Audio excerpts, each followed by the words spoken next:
36 जिल्हे, 36 बातम्या. News G9 Maharashtra. उत्तर तुमच्या प्रश्नांची.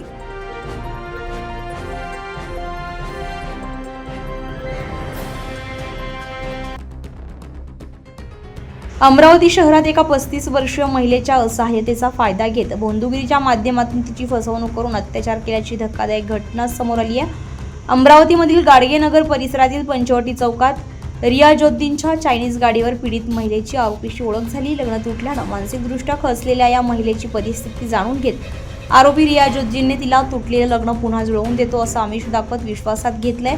त्याने आपल्या परिचयातील वसीम नावाच्या व्यक्तीकडून विशेष पूजा करून घेतल्यास सर्व अडचणी दूर होतील असं सांगत महिलेची फसवणूक केली आहे. यानंतर वसीमने पूजेच्या नावाखाली महिलेची 25 ते 30,000 रुपयांची फसवणूक केली आहे. दरम्यान रियाजुद्दीनने महिलेच्या घरी येण्याचं वाढलं आणि तिच्या एकटेपणाचा फायदा घेत त्यानं तिच्यावर अत्याचार केला. आरोपींचा त्रास असह्य झाल्यानंतर अखेर पीडित महिलेनं नांदगाव पेठ पोलीस ठाणे येथे धाव घेत तक्रार दाखल केली आहे. पोलिसांनी तात्काळ कारवाई करत दोन्ही आरोपींविरुद्ध बलात्कार आणि जादूटोणा विरोधी कायद्यान्वये गुन्हा दाखल केला आहे. तसेच गुन्हे शाखेच्या पथकानं रियाजुद्दीन वय वर्ष 45 आणि वसीम वय वर्ष 32 यांना अटक केली असून पुढील तपास सुरू आहे.